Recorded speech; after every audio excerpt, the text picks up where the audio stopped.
नमस्कार प्यारे साथियों, आप सभी का स्वागत है आपके अपने ऑफिशियल यूट्यूब चैनल आपनो सिलेक्शन पॉइंट पर। साथियों, फर्स्ट ग्रेड के एग्ज़ाम चल रहे हैं। कुछ अभ्यर्थियों के हो चुके हैं और कुछ अभ्यर्थियों के होने बाकी हैं। जिन अभ्यर्थियों के एग्ज़ाम हो चुके हैं वो जिनका अच्छा हुआ है वो विद्यार्थी भी, और जिनका थोड़ा लेवल का नहीं हुआ है पेपर, वो विद्यार्थी भी 1 या 2 दिन के आराम करने के बाद में पुनः अपनी आगामी जो तैयारी है उसको निरंतर जारी रखेंगे। ठीक है, अब आपके सामने सेकंड ग्रेड का एग्ज़ाम है जुलाई में। आपके पास 40 दिन है, तो उन 40 दिनों में आपको सेकंड ग्रेड की तैयारी किस प्रकार करनी है उस पर भी हम एक अलग से क्लास लेकर आएंगे, चर्चा करेंगे। सबसे कठिन होता है सेकंड ग्रेड में एसएसटी वाले अभ्यर्थियों के लिए, क्योंकि उसमें 8 से 9 सब्जेक्ट पढ़ने पड़ते हैं। बाकी देखा जाए जैसे हिंदी का है तो हिंदी में फर्स्ट ग्रेड में वही लेवल है, बस थोड़ा सा ऊंचा हाई लेवल का है, और सेकंड ग्रेड में उससे कम लेवल का है, तो उसके साथ साथ तैयारी होती जाती है। वही बात अंग्रेजी की है, परंतु जो विद्यार्थी एसएसटी वाले हैं उनके लिए पूर्ण रूप से ही अलग हो जाता है उनका। तो उन अभ्यर्थियों के लिए एक हम क्लास लेकर आएंगे जिसमें आपको बताया जाएगा कि 40 दिनों में आप सेकंड ग्रेड की तैयारी किस प्रकार रिवीजन कर सकते हैं, या किस प्रकार से आप अपनी तरफ से बहुत अच्छी प्रकार से कर सकें, उस पर हम चर्चा करेंगे एक वीडियो के माध्यम से। ठीक है, चलिए अब हम बात करते हैं आज के इस वीडियो में। आज के इस वीडियो में मैं आपके सामने कुछ ऐसे मुद्दे लेकर आया हूं कि जिसमें आपको ये पता चलेगा कि आने वाले एग्ज़ाम है, फर्स्ट ग्रेड का हो चुका है और अभी सेकंड ग्रेड का आगे एग्ज़ाम है, कि उसमें प्रश्न कहाँ से आ रहे हैं, उस मुद्दे पर हम चर्चा करेंगे। तो देखिए, जो फर्स्ट शिफ्ट का ग्रुप ए का जो जीके का पेपर हुआ था, कंपलसरी जो पेपर होता है फर्स्ट ग्रेड का फर्स्ट पेपर, उसमें राजस्थान के इतिहास से संबंधित 6 प्रश्न पूछे गए थे। वो 6 के 6 प्रश्न हमारे आपनो सिलेक्शन पॉइंट जो यूट्यूब चैनल है उनकी क्लासों में उन 6 प्रश्नों को हूबहू करवाया गया था।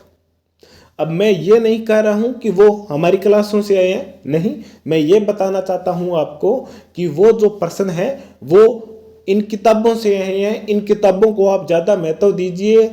आप जो गाइडों के लाइन चक्रों में पड़े हैं उन गाइडों को छोड़िए, एक तरफा कीजिए और किताबों पर आइए, और किताबों को ही ज़्यादा महत्व दीजिए। क्योंकि एक अभ्यर्थी क्या रखता है दिमाग में, ये बात रखता है कि वो ज़्यादा से ज़्यादा पढ़े।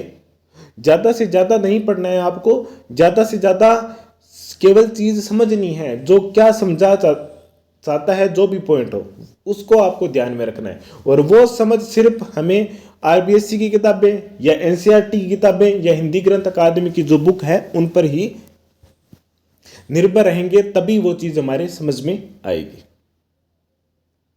ठीक है, चाहे बात पेपर रीट की हो, उसके बाद में पेपर एसआई की बात हो, उसके बाद में लेब असिस्टेंट का बात हो, जिसमें साइंस और ज्योग्राफी दोनों अलग अलग हुए थे, उन सभी पेपरों में आप देख लो कि आपको हमारे इस ऑफिशियल यूट्यूब चैनल आपनो सिलेक्शन पॉइंट में जो भी पॉइंट करवाए गए थे इतिहास से संबंधित, उनमें से लगभग, जैसे लेब असिस्टेंट के दोनों एग्जाम में एक में 13 प्रश्न आए थे, एक में 14 आए थे, और फर्स्ट ग्रेड के जो अभी ग्रुप ए का जो पेपर हुआ है उसमें 6 प्रश्न आपको हूबहू मिलेंगे, और इतिहास के सिर्फ 6 प्रश्न ही आए हुए थे उसमें। अभी तक हमने सिर्फ हिस्ट्री को कंप्लीट किया है, कल्चर हमारा चल रहा है। ठीक है, तो कल्चर की हमने जैसे लोक देवता, लोक देवियाँ, लोक संत वाला टॉपिक करवा दिए गए। इन तीनों टॉपिकों को हमने कंप्लीट करवा दिया है। अब दुर्ग वाले टॉपिक चल रहे हैं जिनकी हमने 3 क्लासें भी अपलोड कर दी है, और आगामी दिनों में सेकंड ग्रेड के एग्जाम से पहले पहले राजस्थान का कल्चर पूर्ण रूप से हम कंप्लीट भी कर लेंगे। तो साथियों, मैं आपको बता देता हूं, आप विश्वास कीजिए कि आप हमारे इस ऑफिशियल यूट्यूब चैनल आपनो सिलेक्शन पॉइंट से जुड़िए और अपने तैयारी को बेहतर बनाइए, क्योंकि आपके सामने अब दिन है बहुत कम। अगर आप इन किताबों के चक्रों में ज़्यादा पढ़ोगे कि भाई एक किताब में तो हमें ये टॉपिक मिलेंगे नहीं, एक टॉपिक है एक 9वीं की क्लास में मिलेगा, थोड़ा बहुत हमें 10वीं क्लास में मिलेगा। तो हमने और हमारी टीम ने मिलकर के ये प्रयास किया है कि उन सभी पॉइंटों को जो एक टॉपिक से संबंधित है एक जगह एकत्रित करके आपके सामने रख दिया है, आपको अध्ययन करवाया है। तो आप पढ़िए, उसका फायदा उठाइए। मैं हर बार कहता हूं कि आप हम पर विश्वास करोगे, आप हमसे जरूर जुड़ोगे, परंतु वो दिन, जिस दिन आपको उस दिन की आवश्यकता होगी, उस दिन के बाद में आप हमसे जुड़ोगे। फर्स्ट ग्रेड वाले विद्यार्थियों को भी मैंने बार बार कहा है, क्लास में भी कहा है कि आप इन किताबों से पढ़िए। इन किताबों में जो आपको जितने भी टॉपिक है वो आपको अलग अलग जगह न पढ़ने पड़े, इसलिए हमने ये क्लासें शुरू की है। क्लासों में कोई भी किसी भी प्रकार का आपसे शुल्क नहीं लिया जा रहा है, निःशुल्क क्लासें हैं। तो आप हमसे जुड़िए और अपनी तैयारी को और ज़्यादा बेहतर कीजिए। अगर आपने अभी तक हमारे YouTube चैनल आपनो सिलेक्शन पॉइंट को सब्सक्राइब नहीं किया है तो इसे सब्सक्राइब कीजिए और बेल आइकन को भी प्रेस कीजिए, ताकि हमारी जो भी नई वीडियो हो, नई अपडेट हो, वो आपको तुरंत उसका नोटिफिकेशन प्राप्त हो जाए। अभी समय है, फिर यह मत कहना कि समय निकल गया, आपने कभी बताया नहीं। मैंने बहुत बार बताया है, मेरे साथी सर ने भी बहुत बार बताया। ठीक है, अब मैं आपके सामने कुछ प्रमाण दे रहा हूं, आप उन प्रमाणों को देखिए और उसके बाद में आप मूल्यांकन कर लेना कि हमने जो चीज करवाई है क्या वो गलत है या सही है। मैं ये नहीं कहता हूं कि पूरे सिलेबस को मैंने कवर करवाया है, हमने सिर्फ राजस्थान के इतिहास को कंप्लीट करवाया है। कल्चर की अभी बारी है, कल्चर चल रहा है और सेकंड ग्रेड के एग्जाम से पहले पहले हम कल्चर भी कंप्लीट करवा देंगे। ठीक है साथियों, तो चलिए अब देखते हैं एक एक प्रश्न को। कि जैसे ये पहला प्रश्न आया था कि संयुक्त राजस्थान के विषय में निम्नलिखित कथनों में से कौन सा गलत है और कौन सा सही नहीं है। ऑप्शन है पहला संयुक्त राजस्थान। संयुक्त राजस्थान के नाम से आपके दिमाग में आ जाना चाहिए कि राजस्थान के एकीकरण का यह तृतीय चरण है। संयुक्त राजस्थान का निर्माण 7 रियासतों से किया गया था, पहला ऑप्शन था। दूसरा ऑप्शन था इसकी राजधानी उदयपुर थी और महाराणा भोपाल सिंह को आजीवन राजप्रमुख बनाया गया था। तीसरा ऑप्शन था इसका 18 अप्रैल 1948 को जवाहरलाल नेहरू ने इसका उद्घाटन किया था। और चौथा ऑप्शन था कोटा के शासक को उपराज प्रमुख बनाया गया था। ये 4 ऑप्शन थे। अब इन चारों ऑप्शनों में जो गलत कथन पूछा है वो 1 नंबर होगा। कैसे होगा? क्योंकि इसमें 9 रियासतें तो वो थी जो राजस्थान संघ की थी, प्लस 1 रियासत को और शामिल किया गया, उदयपुर रियासत को। तो टोटल जो संयुक्त राजस्थान संघ है उसमें 10 रियासतें थी। कितनी थी? 10 रियासतें थी। अब ठीक है, इनके बारे में हमने प्रमाण दिए है। ये हमारी जो ऑनलाइन क्लास है उनकी जो PDF है उनका एक स्क्रीनशॉट दिया गया कि इस संघ का उद्घाटन पंडित जवाहरलाल नेहरू के द्वारा 18 अप्रैल 1948 को उदयपुर में किया गया था। ये ऑप्शन यहाँ पर राइट होता है। मेवाड़ महाराणा को इस संघ का राज प्रमुख बनाया गया था जिनका नाम था भोपाल सिंह। ये भी ऑप्शन ये हमारा सही होता है। कोटा के महाराव को वरिष्ठ उपराज प्रमुख बनाया गया था। ये भी ऑप्शन हमारा यहां पर सही होता है। ठीक है, 3। और इसके अलावा उदयपुर को राजधानी के रूप में बनाया गया था संयुक्त राजस्थान की। ये भी ऑप्शन हमारा सही होता है। तो ये देख लो कि हमने जो जो चीजें आपको करवाई थी इन मूल किताबों को उठा करके उनके नोट्स बना करके, ताकि आपकी समय का बचाव हो, और उसी के अनुरूप उन्हीं लाइनों को उठा करके इन्होंने प्रश्न बनाया है और आपके सामने ये प्रश्न है। अब आप देख लो, अब आप ही मूल्यांकन कर लो। ये नोट्स बनाने का भी एक लेवल होता है। कई बार हम देखते हैं, कई गाइडों में देखते हैं कि सीधे वन लाइनर को उठाकर छाप दिया जाता है, उनकी पूरी विशेषता नहीं बताई जाती। और मैं आपको हर बार कहता हूं कि हमारा जो ऑनलाइन प्लेटफॉर्म है उसमें समझ और तथ्य यानी कि दोनों का कॉम्बो चलता है। अलग अलग नहीं है कि तथ्य ही करवा दिए, समझ आया नहीं जाता है। अब इसमें जो PDF है हमारे नोट्सों की वो इस प्रकार ही बनाई गई है ताकि हर अभ्यर्थी स्वयं अपने स्तर पर भी पढ़कर समझ सके। चलिए अगले प्रश्न को देखते हैं। अगला हमारा प्रश्न है कि अकबर के द्वारा 1580 में मेवाड़ विजय के लिए भेजे गए अभियान का नेतृत्व किस सेना नायक के द्वारा किया गया था? ये एग्जाम में आया हुआ प्रश्न है, ग्रुप A के। जगन्नाथ कछुआ यहां पर नहीं होगा क्योंकि ये अंतिम अभियान था, 1584 में भेजा गया था। टोडरमल नहीं है। अब्दुल रहीम खान यहाँ पर राइट आंसर रहेगा क्योंकि उन्हें 1580 में भेजा गया था। शाहबाज खान नहीं है, इन्हें 1578 और 79 में भेजा गया था। ठीक है, तो इस प्रश्न का जो राइट आंसर रहेगा वो 3 नंबर ऑप्शन रहेगा। आगे हमें इनकी जो प्रमाण है उन पर जिक्र करते हैं। यहाँ पर देखिए कि नवंबर 1579 में शाहबाज खान कुंभलगढ़ पर अधिकार करता है और वापस लौटे जाने पर प्रताप पुनः उस पर अधिकार भी कर लेता है। ठीक है, तो अगले जो एग्जाम है ग्रुप डी वाले, उसमें ये ध्यान रखें कि इनके इर्द गिर्द के जो प्रश्न है उनको विशेष रूप से ध्यान रखें, हो सकता है कि एग्जाम में पूछा जाए। तो हो सकता है इस प्रकार का प्रश्न पूछा जाए कि महाराणा प्रताप ने अपने राज्य काल के अंतिम समय में मेवाड़ रियासत के किन किन प्रांतों को मुगलों से मुक्त नहीं करवा पाए थे। आप याद रखना, अजमेर को, चित्तौड़ को और मांडलगढ़ भीलवाड़ा को, इन 3 जो रियासतें हैं जहां पर किले स्थापित है, इन तीनों ठिकाने को प्रताप स्वतंत्र नहीं करवा पाए थे, बाकी सभी पर इन्होंने पुनः अधिकार कर लिया था।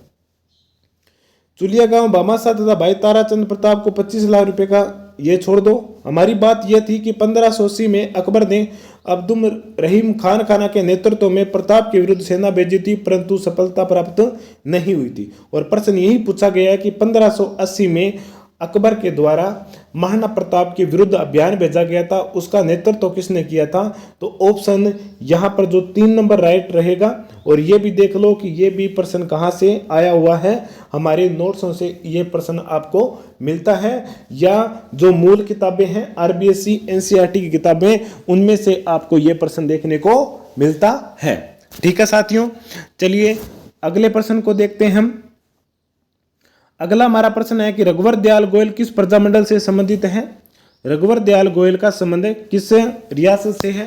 तो राजस्थान के जो प्रजामंडल आंदोलन थे उसमें हमने इनके बारे में जिक्र किया था राजस्थान के इतिहास की क्लासों में, कि रघुवर दयाल गोयल जिन्होंने बीकानेर राज्य प्रजा परिषद की स्थापना की थी 1942 में। तो इनका संबंध मारवाड़ से नहीं है, बूंदी से नहीं है, जयपुर से नहीं है, इनका संबंध है बीकानेर से। इनका संबंध किन से है, बीकानेर से है। चलिए देखते हैं इनके बारे में। हमने बीकानेर प्रजामंडल में करवाया था कि बीकानेर में जन जागृति लाने का जो श्रेय है वो चूरू के स्वामी गोपाल दास को जाता है, जिन्होंने सर्वहितकारिणी सभा की स्थापना की थी। मगाराम वेद जिन्होंने कलकत्ता में जाकर के 4 अक्टूबर 1936 को बीकानेर प्रजामंडल की स्थापना की थी। ये पॉइंट याद रखना, हो सकता है कि अगले जो पेपर है जीके का उसमें ये प्रश्न पूछा जाए। इसके बाद में हमारा जो प्रश्न ये था कि इस पर रघुवर दयाल ने 22 जुलाई 1942 को बीकानेर राज्य प्रजा परिषद का गठन किया था, जिसका उद्देश्य महाराज के नेतृत्व में उत्तरदायी शासन की स्थापना करना था। ठीक है, तो यहाँ पर ऑप्शन यही था कि रघुवर दयाल का संबंध किस रियासत से है। तो रघुवर दयाल का संबंध किस रियासत से है, बीकानेर से है। किस रियासत से है, बीकानेर से है। ये पॉइंट भी आप ध्यान में रखना है। ठीक है, अगले प्रश्न पर चलते हैं। अगला हमारा प्रश्न है कि भीम डूंगरी स्थित अशोक के अभिलेख को किसने खोजा था। भीम डूंगरी जो कि बेराट स्थित है, अशोक के में अभिलेख मिले थे, किसने खोजा था। अलेक्जेंडर कनिंघम नहीं है, लॉर्ड कार्लाइल है। कौन है, कार्लाइल के द्वारा ये भीम डूंगरी के जो अशोक के अभिलेख थे वो खोजे गए थे। अब रॉबर्ट बर्ट और ये दोनों ही ऑप्शन कंफ्यूज वाले थे। अब इसमें मैं आपको बताता हूं कि लॉर्ड कार्लाइल ने भीम की डूंगरी के, और रॉबर्ट बर्ट थे ना, जिसे कैप्टन बर्ट भी कहा जाता है, उनके द्वारा बिजक की पहाड़ी के जो शिलालेख थे वो खोजे गए थे। वैसे बिजक वैसे बर्ट, और भीम डूंगरी का याद रखना है आपको लॉर्ड कार्लाइल। यहां पर देख लीजिए 1837 में कैप्टन बर्ट ने बिजक डूंगरी पर मौर्य कालीन ब्राह्मी लिपि में उत्कीर्ण अशोक का शिलालेख का खोज किया था। कहां पर, यहां पर देख लीजिए बिजक की डूंगरी। कौन सी डूंगरी, बिजक की डूंगरी। अगला प्रश्न में क्या पूछा गया है, 1871 और 72 में कार्लाइल ने इस क्षेत्र का सर्वेक्षण किया था और अंतर्गत भीम डूंगरी में एक और अशोक का शिलालेख प्रकाश में लाया था। ये देख लो, यहां पर ये रो ऑप्शन है राइट रहेगा। और लॉर्ड कार्लाइल का ये संबंध है भीम की डूंगरी से, बिजक की डूंगरी का संबंध है रॉबर्ट बर्ट से।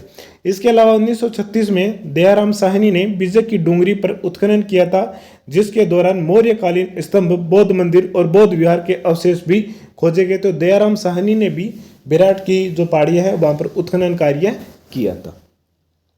ठीक है, तो ये भी देख लो कि हमारे जो हस्तलिखित नोट्स में है इस प्रश्न का भी हल आपको मिल जाता है। ठीक है, एक बात मैं बता देता हूं आपको कि मैं ये चाहता हूं कि हमारी टीम है जो यही चाहती है कि ज़्यादा से ज़्यादा विद्यार्थी सफल हों, अपने लक्ष्य को प्राप्त करें। इसके लिए मैं आपको एक राय देता हूं कि आप जो हमारे इतिहास के नोट्स है एक बार जितना हो सकता है उन्हें पढ़ लीजिए। अगर आपको पास पीडीएफ उपलब्ध नहीं है तो मैं आप यहाँ पर अपने कॉन्टैक्ट नंबर दे रहा हूँ, आप इन कॉन्टैक्ट नंबरों पर मैसेज करके सभी जो नोट्स है राजस्थान के इतिहास और कला संस्कृति के जितने भी हमारे पास अवेलेबल है वो हम आपको उपलब्ध करवा देंगे, शेयर कर देंगे। हमारे कॉन्टैक्ट नंबर है, यहाँ पर लिख रहा हूँ मैं, नोट कर लीजिएगा, 7619761567। ये हमारे कॉन्टैक्ट नंबर है। इन कॉन्टैक्ट नंबरों पर आप कॉल मैसेज करके, कॉल नहीं करना है, सिर्फ मैसेज करना है, एसएमएस छोड़ दीजिए और जो भी इतिहास के या जो भी नोट चाहिए वो आप हमसे प्राप्त कर सकते हैं। अभी समय बहुत कम है फर्स्ट ग्रेड वाले अभ्यर्थियों के लिए, तो जितना हो सकता है कि थोड़ा बहुत पढ़ा जाए उतना ही ठीक है। और एक चीज़ याद रखना कि जिस प्रकार के प्रश्न पूछे गए, जैसे विराट की सभ्यता से, महाराणा प्रताप से, एकीकरण से, प्रजामंडल से, तो उनके इर्द गिर्द के जो प्रश्न है उनको ज़्यादा ध्यान रखना है और उनको ही ज़्यादा महत्व देना है। बाकी चीज़ों को ज़्यादा महत्व नहीं देना है क्योंकि समय बहुत कम है, इसलिए आप सारी चीज़ों को बड़े विस्तार से नहीं पढ़ पाओगे। ठीक है, आगे बड़े विस्तार से हम आगे हमारी जो सेकंड ग्रेड की तैयारी होगी उसमें हम बड़े ही आराम से पढ़ेंगे। चलिए, अगला प्रश्न आया था कि 1857 की क्रांति के दौरान किस रियासत के शासक लक्ष्मण सिंह ने क्रांतिकारियों को रसद की व्यवस्था करवाई थी। अब यह भी प्रश्न हमने करवाया था। हमने बताया था कि नीमच की छावनी से भागे हुए जो क्रांतिकारी थे उन्हें शाहपुरा के शासक के द्वारा अपने यहाँ शरण दी गई थी, उन्हें रसद की सामग्री उपलब्ध करवाई गई थी। और उस समय जो शाहपुरा का जो शासक था वो था लक्ष्मण सिंह। कौन था? लक्ष्मण सिंह। इसके बारे में भी हमने बताया था, तो यहाँ पर 3 नंबर ऑप्शन है वो राइट रहेगा। शाहपुरा का जो शासक था वो लक्ष्मण सिंह था और लक्ष्मण सिंह ने नीमच से आए हुए भागे हुए क्रांतिकारियों को रसद की सामग्री उपलब्ध करवाई थी। आगे प्रमाण दिखा देता हूं। 40 से अधिक अंग्रेज स्त्रियों और बच्चों ने डुंगला गांव में शरण ली थी और वहां पर मेवाड़ के शासक स्वरूप सिंह ने उनकी रक्षा तथा उन्हें सुरक्षित पहुंचाया था जग मंदिर में। कौन से मंदिर में? जग मंदिर में। ये एक अलग बात है, परंतु आपको ये ध्यान में रखना है और ध्यान में ये भी बात रखना है कि जग मंदिर में लेकर गए थे। कौन से? जग मंदिर। हो सकता है कि जग निवास पैलेस भी वहां पर दिया हो और जग मंदिर भी दिया हो। आपको याद रखना है वो मंदिर में लेकर गए थे इन अंग्रेज अधिकारी कर्मचारियों के परिवारों को। कौन है? मेवाड़ का शासक स्वरूप सिंह। अब बात यह थी कि किस शासक ने उनको रसद सामग्री उपलब्ध कराई थी। तो नीमच से आगे बढ़े हुए क्रांतिकारी शाहपुरा पहुंचे, जहां पर शासकों ने क्रांतिकारियों के भोजन एवं ठहरने की व्यवस्था करवाई थी। और यही प्रश्न एग्जाम में पूछा गया है। सीधा डायरेक्ट रूप से नहीं पूछा गया है, परंतु इनडायरेक्ट रूप से पूछा गया है कि किस शासक ने। शासक का नाम दिया हुआ है, हमने नाम नहीं बताया था परंतु वहां पर नाम दिया हुआ है और हमने रियासत का नाम दिया था, वो थी शाहपुरा। और एकमात्र यही रियासत थी जिसने जनता के मतलब है उनकी सहायता की थी, शासकों ने सहायता की थी। बाकी किसी ने शासकों ने सहायता नहीं की थी। बाकियों में तो अलग अलग, जैसे जनता ने कहां पर, कहीं पर सैनिकों ने सहायता की थी, परंतु शासकों ने सहायता सिर्फ शाहपुरा में ही की थी। और ये बात मैंने बार बार आपको क्लासों में बताया है। ओके, चलिए आगे देखते हैं, अगले प्रश्न पर चलते हैं। अगला हमारा प्रश्न है कि जालोर के विरुद्ध अंतिम अभियान में अलाउद्दीन खिलजी की सेना का नेतृत्व किस सेना नायक ने किया था। तो सबसे पहले 1305 में एन उल मुल्क मुल्तानी को भेजा था अलाउद्दीन खिलजी ने जालोर पर, और उसके बाद में कानर देव वहां का शासक था, उसे समझा बुझा कर वो अपने साथ ले गए थे। परंतु जब दूसरा अभियान किया था ना 1308 से लेकर के 1310 के बीच में, उस समय अलाउद्दीन की खिलजी का जो सेनापति था वो था कमालुद्दीन गुरग। कौन था? कमालुद्दीन गुरग। मलिक नायब नहीं था, काफूर नहीं था, शम्स खान नहीं था। कौन था? कमालुद्दीन गुरग था, जिन्होंने अलाउद्दीन की सेना का नेतृत्व किया था। यहाँ पर सेनापति भी पूछा गया है और यही बात हमने हमारी नोट्सों में करवाई थी। कमालुद्दीन गुरग, क्या नाम है?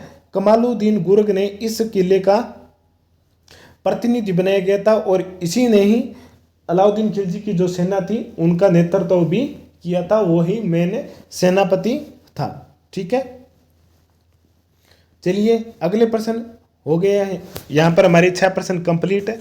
तो इन 6 प्रश्नों में आपने देखा है कि किस प्रकार के प्रश्न आए हुए हैं। अब जो आगे एग्जाम होने वाला है 3 और 4 तारीख, 3 तारीख को है शायद तक है, उस एग्जाम में आप ध्यान में रखना है कि आपको ये जो इतिहास के और कला संस्कृति के जो प्रश्न आए हैं उनके इर्द गिर्द के जो प्रश्न है उनको ज़्यादा महत्व देना है, टॉप पॉइंटों को। और जिस भी अभ्यर्थी के पास में इन पीडीएफों की नोट्स नहीं है तो आप हमारे कॉन्टेक्ट नंबर हमने बता दिए हैं, उन पर मैसेज करके वो पीडीएफ आप प्राप्त कर सकते हैं। एक अभ्यर्थी का आया था मैसेज कि सर समझ में नहीं आ रहा है राजस्थान जी के आ कहाँ से आ रहा है।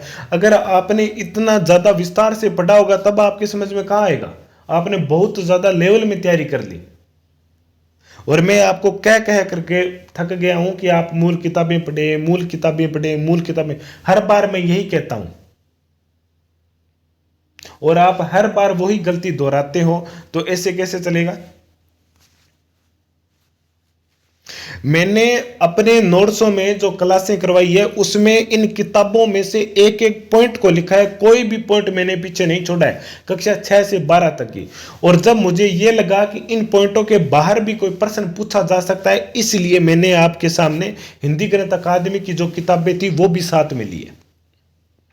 पॉइंट जितने भी पूछे जा रहे हैं वो किताबों से पूछे जा रहे हैं, और जो समझ पर आधारित बातें आ रही हैं वो हिंदी गणित अकादमी की जो पुस्तक है उन पर आधारित है।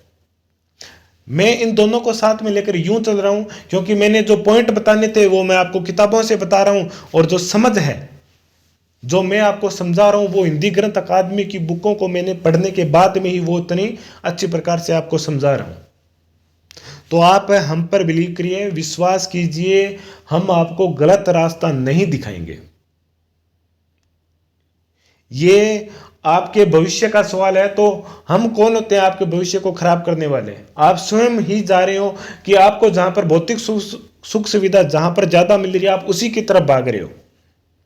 मैं अपनी एक बात बताता हूं कि जब मैंने तैयारी की थी तो हम एक ऐसे सर थे जिनका नाम है संदीप डारा सर, सूरतगढ़ के, ठीक है। उसके अलावा एक सर और थे दिनेश जी, ये दोनों ही लेक्चरर हैं। इनके पास मात्र हम अभ्यर्थी थे 50 से 60, और कोई अभ्यर्थी नहीं था। और हम इनके पास पढ़ने नहीं, सिर्फ और सिर्फ हमारा जो पेपर था, जो टेस्ट लेते थे साप्ताहिक, वो अटेंड करने जाते थे। और संदीप डारा सर उन प्रश्नों को उसी साथ में हमारे बैठ कर करके करवाते भी थे, और ये भी बताते थे कि इनके इर्द गिर्द के जितने प्रश्न बन सकते हैं वो आप करो, ठीक है। अब और भी बहुत सारी संस्थाएं, मैं नाम नहीं लूंगा, आपको पता है, अगर सूरतगढ़ में आप रह रहे हो तो आपको पता है कि कौन कौन सी संस्थाएं हैं यहाँ पर।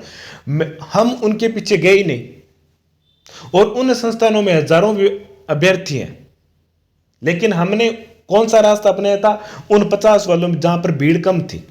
क्योंकि जहां पर भीड़ कम होती है हम अपने विचार रख पाते हैं, और कोई भी हमारी समस्या होती है, हमारे सर है तो वो हमारी उसी समय सॉर्ट आउट भी कर देते थे।